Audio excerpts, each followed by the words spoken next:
সম্মানিত সুধী, স্বাগতম মহাগ্রন্থ আল কোরআনের ধারাবাহিক তাফসিরে। আজকে ইনশাল্লাহ আমরা পবিত্র কোরআনের সূরা আল আনফালের ২৮ নম্বর আয়াত নিয়ে আলোচনা করব। এই আয়াতে মন আল্লাহ রাব্বুল আলামিন বলেন, وَاعْلَمُوا أَنَّمَا أَمْوَالُكُمْ وَأَوْلَادُكُمْ فِتْنَةٌ وَأَنَّ اللَّهَ عِندَهُ أَجْرٌ عَظِيمٌ।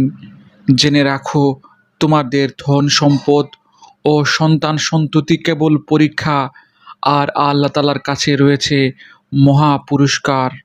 আলহামদুলিল্লাহ, চমৎকার একটি আয়াত। প্রিয় বন্ধুগণ, এটি একটি হৃদয়স্পর্শী আয়াত।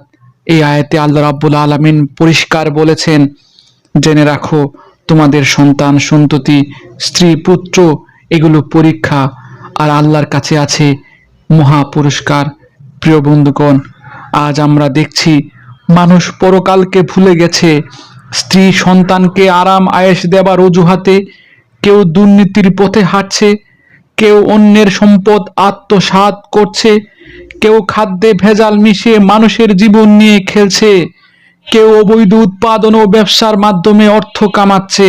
অথচ যাদের জন্য এই পাপের পথে তারা হাঁটছে, সেই স্ত্রী সন্তান কিয়ামতের মাঠে তাদের কোনো উপকারে আসবে না, বরং তারা কিয়ামতের দিন আল্লাহর দরবারে দাঁড়িয়ে বলবে, হে আল্লাহ, আমাদের বাবা মা আমাদের জন্য হালালের পথ ছেড়ে দিয়ে হারামের পথ বেছে নিয়েছিল এবং আমাদের জন্য আজ জাহান্নামের জ্বালানি তৈরি করে নিয়ে এসেছে।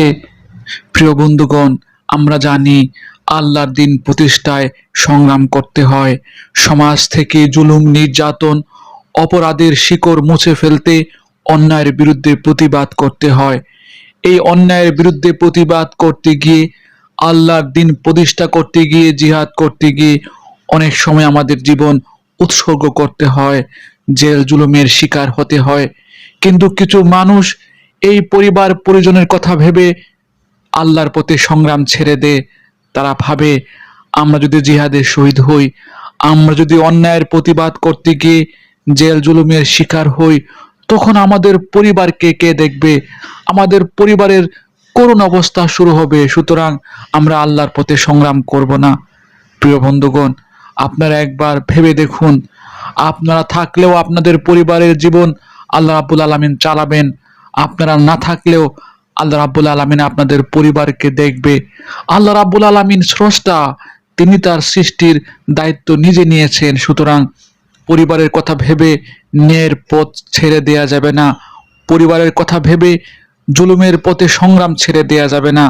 আপনি মাথায় রাখবেন, আপনি যদি আল্লাহর পথে শহীদ হন, আপনার পরিবারের দায়িত্ব আল্লাহ নিজে নেবেন। আল্লাহ রাব্বুল আলামিন নিজে আপনার পরিবারের হেফাজত করবেন। প্রিয় বন্ধুগণ, আমাদের স্ত্রী সন্তানরা আমাদের ভালোবাসার জায়গা, কিন্তু কখনো আল্লাহর অনুগত্যের উপরে নয়। যদি আমরা আল্লাহ রাব্বুল আলামিনকে ছেড়ে দিয়ে তাদের জন্য হারামের পথ বেছে নিই, আমরা যদি পরিবারের কথা ভেবে আল্লাহ রাব্বুল আলামিনকে ভুলে শয়তানের পথে চলি, অবৈধ উপায়ে জীবিকা নির্বাহ করি, তবে এটি আমাদের জন্য পরবর্তী জীবনে ভয়াবহ আফসোসের কারণ হবে। প্রিয় বন্ধুগণ, আসল পুরস্কার, আসল সফলতা, প্রকৃত শান্তি শুধুমাত্র আল্লাহর আনুগত্যের মাধ্যমে। আর এটি সম্ভব তখনই যখন আপনি পরিবারের জন্য আল্লাহর নির্দেশিত পথে ব্যয় করবেন। তাই আসুন আমরা দুনিয়ার মোহ ছেড়ে দেই, স্ত্রী সন্তানকে অজুহাত বানিয়ে আল্লাহর হুকুম থেকে পলায়ন না করি, হালাল রিজিকে সন্তুষ্ট থাকি, অন্যায় দুর্নীতির বিরুদ্ধে সাহসের সাথে দাঁড়াই।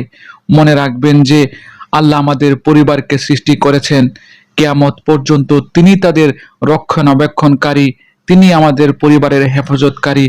আর আমাদের সফলতা নির্ভর করে এই পরীক্ষায় আমরা উত্তীর্ণ হতে পারলাম কিনা। আর এই পরীক্ষাটি হলো পরিবারকে সামনে রেখে সৎভাবে জীবনযাপন করা। আল্লাহ রাব্বুল আলামিন আমাকে সহ আপনাদের সবাইকে আজকের এই আলোচ্য আয়াতগুলো থেকে শিক্ষা গ্রহণ করার তৌফিক দান করুন। এই প্রত্যাশা এখানেই শেষ করছি। ধন্যবাদ।